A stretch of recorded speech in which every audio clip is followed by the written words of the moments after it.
ஓம் சத்குருவே சரணம். வாத்தியார் மகராஜ்க்கு ஜெய். குருவர்களால் கால ரகசிய பற்றி வீட்டில் பார்க்கக்கூடிய விஷயமானது அப்படி பார்த்துட்டிங்கன்னா, விஷ்ணுபதி புண்ணிய காலத்தோட சில முக்கியமான குறிப்புகள் அப்படின்ட்டு எடுத்துக்கலாம். அதுவும் இந்த வாட்டி இந்த 2026 பிப்ரவரி மாதம் 13ஆம் தேதி வெள்ளிக்கிழமை அன்று அப்படின்ட்டு எடுத்துக்கலாம். நீங்கள் அந்த விஷ்ணுபதியோட சில முக்கியமான குறிப்புகள் அப்படி என்ன அப்படி பார்த்துட்டிங்கன்னா, ஃபஸ்ட்டு இந்த விஷ்ணுபதி புண்ணிய காலம் அப்படின்ற ஒரு விஷயத்த நம்ம எல்லாருக்கும் எடுத்து கொடுத்தவர் ஸ்ரீ வெங்கட்ராம சுவாமிகள். கிட்டத்தட்ட ஒரு 20 ஆண்டுகளுக்கு மேலே, 25 வருஷம் கூட இருக்கும் வச்சிங்களேன். அவ்வளவு நாளாக இந்த அகஸ்திய விஜய அடியார்கள் மூலயமா ஒவ்வொரு குறிப்பிட்ட பெருமாள் ஆலயங்கள், ஏனைய பெருமாள் ஆலயங்கள் எல்லாத்துலேயும் இந்த விஷ்ணுபதி புண்ணிய காலத்தோட மகத்துவத்தை எடுத்து சொல்லி அந்த இடத்துல சிறப்பான சில பூஜைகள், நிறைய தான தர்மங்கள், இது எல்லாமே பண்ணிட்டு இருந்தார். பட் ஆனால் இப்போ ஓரளவு குருவர்களால் நல்லாவே இந்த விஷ்ணுபதி அப்படின்ட்டு ரீச் ஆகிருக்கு. நிறைய கோயில்களில் வந்து இப்போது ஸ்பான்டேனியஸாக பண்ணுறாங்க. அதெல்லாம் ஒரு ரொம்ப சிறப்பான விஷயம். பட் ஆனால் இதை ஆரம்பித்து விட்டவர், இதை சொன்னவரோட பேர் இருக்கான்னா அந்த சித்தரோட பேர் தான் எல்லாருக்கும் மறந்துடுத்து. அவர் தான் வாத்தியார்ன்ட்டு சொல்லக்கூடிய வெங்கட்ராம சுவாமிகள். ஆனால் இப்போது கூடுதலாக நிறைய இந்த இடைச்செருகள் மாதிரி நிறைய இந்த 27 வாட்டி சுற்றுங்க, பூவை தூக்கி கொடி மரத்தில் அடிங்க அப்படின்ட்டுலாம் ஏதோ புதுசாக பார்க்குற மாதிரியே இருக்குது இதெல்லாம். பட் ஆக்சுவலி அப்படி இல்லை. இந்த விஷ்ணுபதி புண்ணிய காலம் அப்படின்ற ஒரு விஷயமே பெருமாளை போய் சேவிக்கிறது மிகப்பெரிய அனுக்கிரகம் கண்டிப்பாக உண்டு. ஏன்னா அதிமகா விசேஷமான ஒரு விஷ்ணு கங்கா அப்போ வந்து உற்பத்தி ஆகக்கூடிய நாள் அது. இதெல்லாம் நம்ம நிறைய வாட்டி பல வருடங்களுக்கு முன்னாடி நம்ம சேனல்லையும் சரி நம்ம குரூப்லேயும் இதெல்லாம் சொன்ன விஷயந்தான்.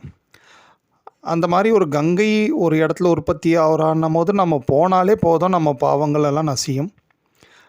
நம்ம பாவங்கள் நசிஞ்சால் பலவிதமான பிரச்சனைகள் தீரும் கண்டிப்பாக. ஸோ அதன்படி நீங்கள் பார்த்துட்டிங்கன்னா இந்த விஷ்ணுபதி புண்ணிய காலத்தோட மகத்துவம் கண்டிப்பாக எப்படி இருக்கும், என்ன பண்ணணும் பார்த்துட்டிங்கன்னா, பெருமாளை சேவிக்கணும். பெருமாளுக்கு முடிஞ்ச அளவுக்கு ஏதேனும் கைங்கரியம், ஒரு துளசியோ ஏதாவது திருமஞ்சனத்துக்கு வாய்ப்பு இருந்தால் நிறைய அடியார்கள் இப்போ பண்ணுறாங்க. திருமஞ்சனமோ எதுவுமே இதெல்லாம் பெருசாக முடியாதுன்னா உங்களால் முடிஞ்ச 1-2 அன்னதானம் பொட்டலங்கள், ஏதாவது உங்களால் முடிஞ்ச ஒரு டிஃபன் ஏதாவது ஒன்று கொடுக்கறது. இல்லைனா குழந்தைங்களுக்கு சாக்லேட்டு, ஒரு இனிப்பு, ஒரு பேனா, பென்சில், எனிதிங். ஏன் இதை இம்பார்ட்டன்ட் பண்ணுறோன்னா, நீங்கள் 27 சுற்றுங்க, 57 சுற்றுங்க, அதெல்லாம் செகண்ட்ரி. நீங்கள் ஒரு வாட்டி சுற்றினாலும் உங்களுக்கு ஒரு பலன், 100 வாட்டி சுற்றினாலும் ஒரு பலன், அது வேறு விஷயம். பட் ஆனால் இந்த மாதிரி புண்ணிய காலங்களில் நாம் ஏதேனும் ஒரு தான தர்மங்களை செஞ்சுட்டோம் இந்த அப்படின்ட்டு வச்சிங்களேன், அதோட மகத்துவம் வந்து பன்மடங்காக கிடைக்கும். இப்போ நீங்கள் ஒரு சாதாரண நாளில் ஒரு குழந்தைக்கு ஒரு பேனாவோ பென்சிலோ கொடுக்குறீங்கன்னா, அது ஒரு பேனா கொடுத்தீங்கன்ட்டு உங்களுக்கு ஒரு புண்ணிய கணக்கு உண்டு. பட் ஆனால் இந்த மாதிரி புண்ணிய காலங்கள், குறிப்பாக விஷ்ணுபதி புண்ணிய காலம், தட்சிணாயன, உத்தராயணம், இப்படி ஒரு சில புண்ணிய காலங்கள்ன்ட்டு பஞ்சாங்கத்திலேயே அதுக்கு பேரே புண்ணிய காலன்ட்டு போட்டிருப்பாங்க. அந்த நாட்களில் நம்ம பண்ணும் போது நம்ம பண்ணக்கூடிய அந்த புண்ணிய காரியமானது பன்மடங்காக பலன்களை வர்ஷிக்கும் அப்படின்றது தான் அதிமுக்கியமான குறிப்பு இது. இப்போ புண்ணிய காலம்னும் போதே நம்ம புண்ணியத்தை சேர்த்துக்கணும், புண்ணியத்தை செய்யணுன்றது தானே இதோட தத்துவமே, தாத்பரியமே. அப்போது அன்றைக்கும் வழக்கம் போல் ஆஃபீஸ் போகிற வேகத்தில் அப்படியே ஒரு 10 ரவுண்டு 27 ரவுண்டு ஏதோ அடிச்சுட்டு அப்படி வீட்டுக்கு ஆஃபீஸுக்கு ஓடணுமா, டைம் ஆகிடுத்து அப்படின்னா என்ன பிரயோஜனம்? நம்ம ஏதாவது ஒன்றாவது செஞ்சால், நல்ல காரியம், நல்ல கைங்கரியம் ஏதாவது ஒன்று செஞ்ச முடிஞ்சது. ஏதாவது நம்மளே ரொம்ப கஷ்டப்படுறோம்பா அப்படி யோசிக்கிறவங்களுக்கு ஒரு சாக்லேட்டு வாங்கி ஒரு குழந்தை கையில் கொடுக்கறதுல என்ன ஆக போகுது? ஸோ அந்த மாதிரியான ஏதேனும் புண்ணிய காலங்கள்னால் நம்ம புண்ணியத்தை பண்ணணுன்றது தான் அதோட அர்த்தம். அதை முதல்ல புரிஞ்சுங்க. அது எங்கே ஒன்றும் செய்யலாம் இல்லையாப்பா அப்படி யோசிக்கலாம். பட் ஆனால் பெருமாள் ஆலயங்கள் செய்வதற்கு ஏன் இவ்வளோ இம்பார்ட்டன்னா, அங்கே தான் வந்து இந்த விஷ்ணு கங்கா வந்து உற்பத்தி ஆகி சூட்சமமாக வந்து நிரவி இருக்கக்கூடிய நேரம் அது. அங்கே தான் இந்த மாதிரி நடக்குது இந்த விஷயம். ஸோ அதனால் அங்கே பண்ணுறது தான் இன்னும் கூடுதல் சிறப்பு. ஸோ அதுக்கான முயற்சிகளை பண்ணுங்க. சரி, குறிப்பு என்னப்பா ரொம்ப விசேஷம் இந்த விஷ்ணுபதிக்கு அப்படி பார்த்துட்டிங்கன்னா, ஃபஸ்ட் ஆஃப் ஆல் ஏகாதேசியோட இணைஞ்சு வருது. எல்லாருமே ஏகாதேசின்னா வைகுண்ட ஏகாதேசி தான் ரொம்ப ஸ்லாக்கியம், ரொம்ப பெருசு, ரொம்ப உத்தமம் அப்படின்ட்டு. வைகுண்ட ஏகாதசி ரொம்ப உத்தமம் தான், இல்லைன்னு இல்லை. பட் ஒவ்வொரு ஏகாதசியுமே விதவிதமான பலன்களை உடையது. அதன்படி நீங்கள் பார்த்துட்டிங்கன்னா, இந்த ஏகாதேசி, அதாவது இந்த விஷ்ணுபதி புண்ணிய காலத்தில் வரக்கூடிய ஏகாதேசியானது எப்படி இருக்கும் அப்படி பார்த்திங்கன்னா, ஃபஸ்ட்டு குருவார ஏகாதசியாக இருக்கும். விடிஞ்சால் தான் வெள்ளிக்கிழமை. ஏன்னா குருவாரம்னு சொல்லக்கூடிய வியாழக்கிழமை மதியம் 1 மணிக்கே உங்களுக்கு ஏகாதசி ஸ்டார்ட் ஆகிடும். அது வந்து வெள்ளிக்கிழமை ஒரு பகல் 2 மணி வரைக்கும் சம்திங் அந்த வரைக்கும் இருக்கும். அப்போ இந்த விஷ்ணுபதி புண்ணிய காலம் முழுமையாக ஏகாதசியோடு இணைஞ்சு இருக்கக்கூடிய ஒரு அதி அற்புதமான காலம். அதில் ரொம்ப விசேஷம், அதிகாலை 4 மணிக்கு மேலே சூரிய பகவான் உங்களுக்கு கும்பத்துக்கு போயிடுவார்.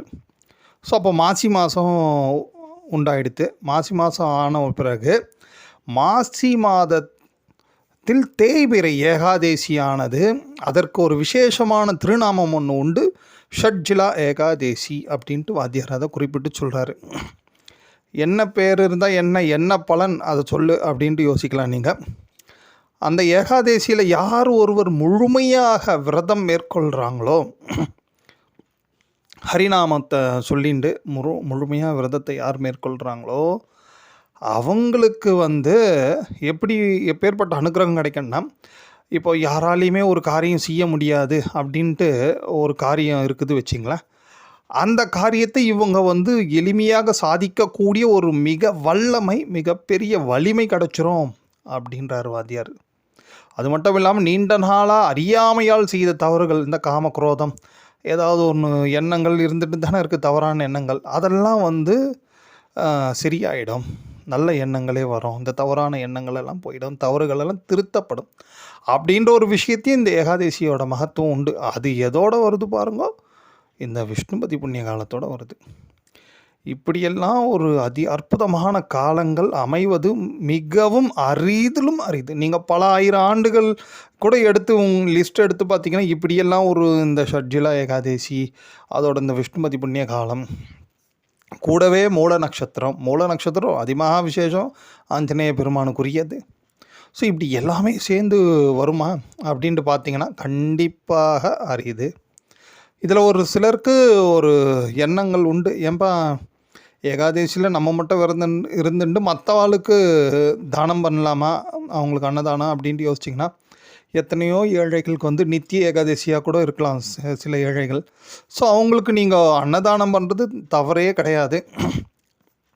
அப்படி இல்லை பட்சத்தில் நீங்கள் முடிஞ்ச அளவுக்கு ஏனைய பொருட்கள், அதாவது ஒரு வஸ்திரமோ ஒரு பேனா பென்சிலோ என்ன அவங்களுக்கு தேவைப்படுமோ, உங்களால் என்ன முடியுமோ அந்த மாதிரி நீங்கள் அந்த தான தர்மங்கள் புண்ணிய காரியங்களில் ஈடுபடுவது தான் அந்த புண்ணிய காலத்தோட விஷயமே. விஷ்ணுபதி புண்ணிய காலமாகட்டும், தட்சிணாயனம், உத்தராயணம், எந்த புண்ணிய காலமாகட்டும், புண்ணிய காலம் அப்படின்னாலே நம்ம ஏதாவது ஒரு புண்ணியத்தை செய்யணுன்றது தான் அதோட அர்த்தம், ஃபஸ்ட்டு அர்த்தம்.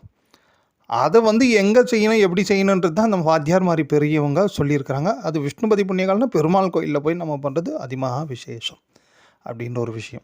ஸோ அதனால் வந்து இந்த விஷ்ணுபதி புண்ணிய காலம் மிகவும் அரிதிலும் அரிதான விஷ்ணுபதி புண்ணிய காலம் இது. இதை வழக்கம் போல் நினச்சிட்டு விட்டுறாதீங்க யாரும். இதை முறையாக நீங்கள் அனுஷ்டித்து அதோட பெருமாளோட அனுகிரகத்தை எல்லாருமே பெறணும். ஓம்.